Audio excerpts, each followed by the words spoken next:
It's a really good win from Liverpool again. It's McAllister. Szoboszlai, look at the white shirts coming here. Salah! Liverpool have three. Salah scores at Old Trafford again.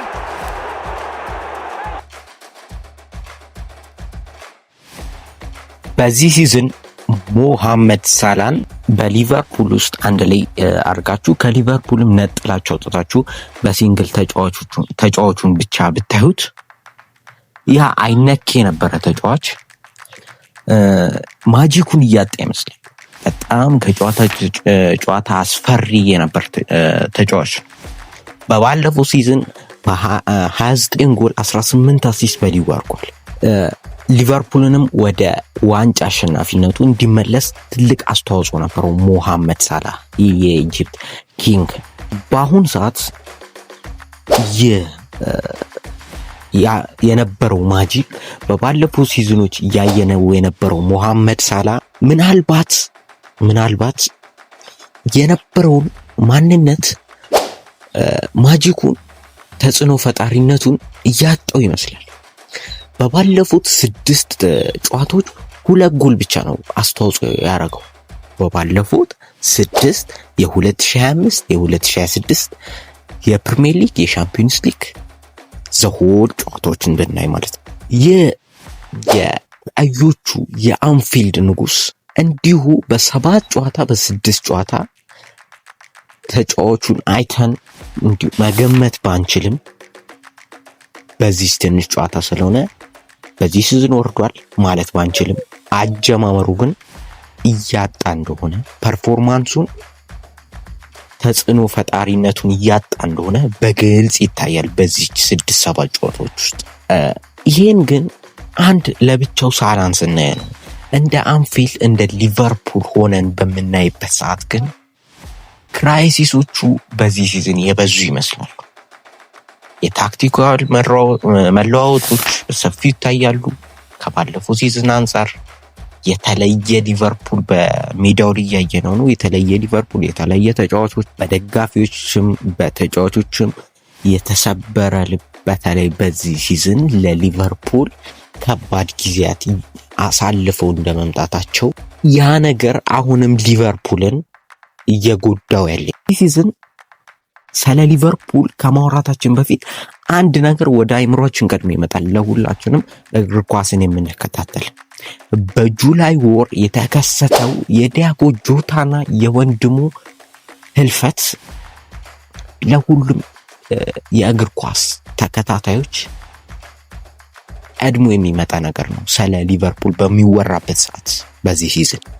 ይህም ለክለቡ ለተጫዋቾቹ ትልቅ የስነልቦናዊ ቀውስ ያስከትላል። ሳላ በሲዝኑ የመክፈቻ ጨዋታ ላይ ተቸግሮ ከ90 ደቂቃ በኋላ በርንሞዝን አሸነፈበት ጨዋታ ከጨዋታ መጠናቀቅ በኋላ እያነባ ከሜዳ ሲወጣ ታይቷል። ከዲያጎ ጆታ ጋር በተያያዘ ጉዳይ ማለት ነው። ይሄም በሜንታል ምን ያክል ነገር ተጽዕኖ ሊፈጥር እንደሚችል ሙሉ ስኳዱ ላይ ምን ያክል ተጽዕኖ እንዳለው በግልጽ ያሳያል። ግን አብዛኛው የእግር ኳስ ተጫዋች በዚህኛ ያህል ልክ እንዴት ሊቨርፑል ሊወርድ ይችላል? እንዴት አንድም ተጫዋች ተጽዕኖ እንዲህ ሊከዳው ይችላል? በዚህ ሲዝን ሁላችንም እንደምናውቀው ከ80ኛው ደቂቃ በኋላ ነው ጎል እያስቆጠሩ የማሸነፊያነት የ3 ነጥቧን ለመያዝ ከፍተኛ ተጽዕኖ የነበራቸው እስከ 5ኛው ሳምንት ይመስለኛል። ከዛ በኋላ ክሪስታል ፓላስ ሊቨርፑልን በዛ ያክል ርቀት ክፍተቶቹን አጉልቶ አሳየ። ጋላታሳራይ ደገማቸው በሻምፒዮንስ ሊጉ። ከዛም በስታንፎርድ ብሪጅ ተሰለሱ ሊቨርፑሎች።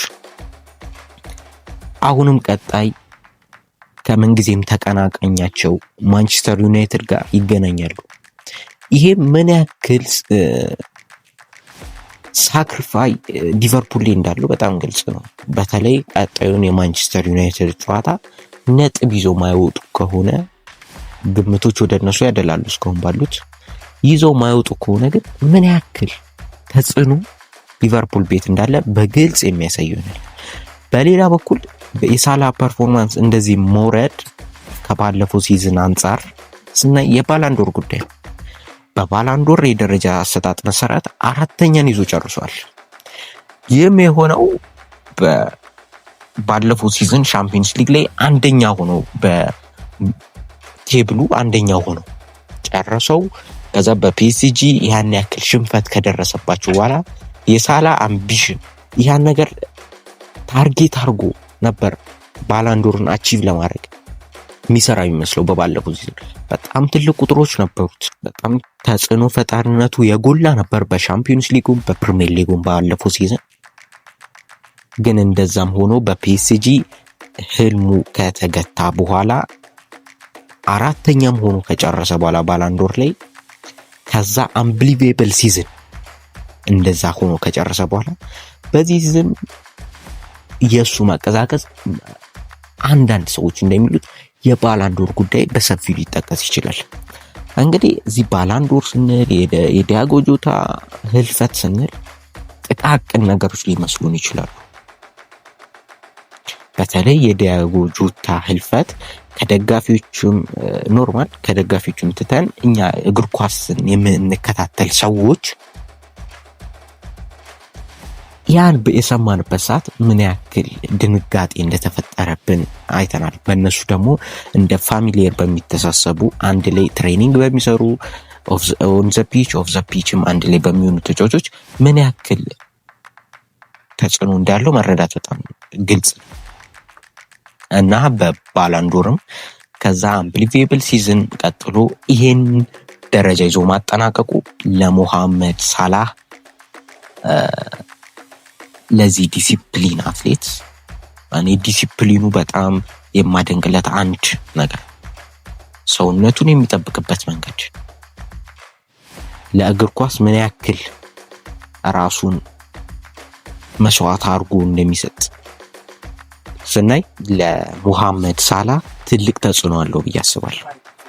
በሌላ በኩል ስናይ ታክቲካዊ ጉዳዮች ሊቨርፑል ቤት በጣም ፍጹም ከባለፈው ሲዝን አንጻር የተለወጠ ሊቨርፑል በሜዳ ውስጥ እያየን ይህም ሲስተም እስካሁን ድረስ ግልጽ የሆነ ፐርፌክሽን ላይ አልደረሰም።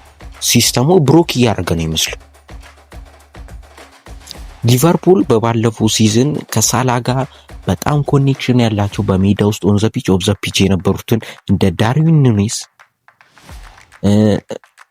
እንደ ትሬንት ቲኤኤ ሉዊስ ዲያዝንም ጨምሮ ባክቦን የሚባሉትን በተለይ ሉዊስ ዲያዝና ትሬንት አሌክሳንደር አርኖልድን ከሳላ ጋር የነበራቸው ኮኔክሽን ኑኔዝንም ጨምሮ ኑኔዝ ያን ያክል ተጽዕኖ ጎልቶ ባይታይም ምን ያክል ፐርፌክሽን እንደነበራቸው ተጫዋቾች ግን እነዚህን ሶስቱን ተጫዋቾች በአንድ ጊዜ አጥቶ ሳላ ከነዚህ ጋር ምን አይነት ስፔሻል ኮኔክሽን እንደነበረው እግር ኳስን የሚያይ ሁሉ ያውቃል። እና አሁን ከመጡት ተጫዋቾች ጋር እንዲህ አንድ ላይ ለመተዋወቅ ጊዜ ይፈልጋል ሊቨርፑል። በአርሰናል ቤት ይሄን እያየነው አይደለም። በቃ ቀጥታ የመጡት ተጫዋቾች ሰክት ብለው ሲሰሩ አይተናል። ግን ይሄ ለሁሉም ቲም ይሰራል ማለት ነው። ለሊቨርፑል ግን አሁንም ድረስ ሰዓት እንደሚፈልጉ ታይም እንደሚፈልጉ ለፐርፌክሽናቸው እየታየ ነው እና አይዛክ ጨምሮ ማለት ነው።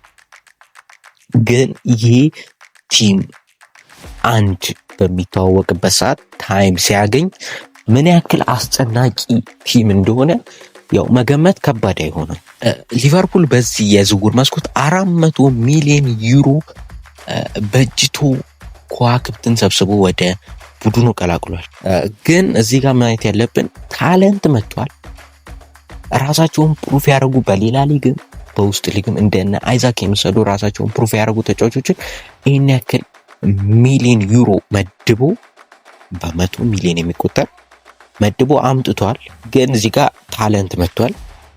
ግን እዚህ ጋር እንደ ራስ ምታት ሊጠቀስ የሚችለው ኬሚስትሪው እስካሁን ድረስ አልመጣም። አርኔ ስሎት በራሱ ጫማ ስር ገብቶ በዚህ ሲዝን እየሞከረ ይገኛል በራሱ ሲስተም። በባለፈው ሲዝን ሁላችንም እንደምናውቀው ከሌጀንድ ክሎፕ የተቀበረውን ቡድን ትንሽ የራሱን ቅመም ጠብ አድርጎበት ምን ያክል ፐርፌክት የሆነ ቲም እንደነበረ አይተናል። የአሁኑ ግን ሌላ ኬሚስትሪ ይፈልጋል። አርኔ ስሎትም ይህን ለማድረግ ነው በከፍተኛ ደረጃ እየተጉ የሚገኙ ወደ ዊኒንግ ሼፕ ወደ ሀዲዱ ለመመለስ። ግን ሪትሙን እስካሁን ድረስ አላገኙ። ሪትሙስ ሳላ ላይ ዲፔንድ ሊያደርግ ይችላል ከዚህ ሲዝን በኋላ። የሳላ ከባለፉት ሲዝን አንድ አመት ጨምሮ ነው በዚህ ሲዝን ያለው። ሳላ ላይ ዲፔንድ ያደረገ ቲም ነው የሚሰሩት። እሱን እንግዲህ የምናየው ይሆናል። በዚህ ሰዓት ኢጂፕሽያን ኪንግ ጨርሷል።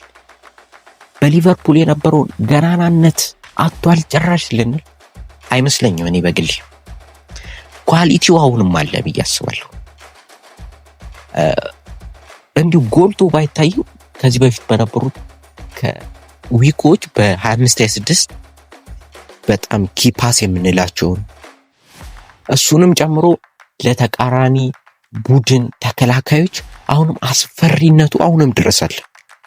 አሁንም ድረስ በጣም ኤክስፔክት የሚደረግ ተጫዋች ነው። እንደ ቲም ሊቨርፑልም በዚህ ሲዝን ዋንጫውን ይበላሉ ተብሎ ከሚገመቱ ቲሞች ውስጥ አንዱ ነው። ይህ ኤክስፔክቴሽን ሊቨርፑልን ተጫዋቾቹ እንደነ ሙሐመድ ሳላ ላሉ ታላቅ ኮከቦችም ሊጎዳቸው ይችላል። ግን ከዚህ በፊት የነበራቸው ታሪክ የታላቅነት ታሪክ እንደመሆኑ ሊዘገይ ይችላል እንጂ ሊቨርፑል አሁንም ቢሆን ፐርፌክት በሚሆንበት ሰዓት በጣም አስፈሪው የእንግሊዝ ፕሪሚየር ሊግ ክለብ ነው። አሁንም ድረስ በፕሪሚየር ሊጉ፣ በሻምፒዮንስ ሊግም በሌሎች ውድድሮች የናንተን ግምት በሙሐመድ ሳላ በሊቨርፑል ላይ ኮመንት ሴክሽን ላይ አስቀምጡልን። የሁላችሁንም የምናየው ይሆናል። እስካሁን አብራችሁ ነው የቆያችሁ። ላይክ፣ ሰብስክራይብ ማድረጋችሁ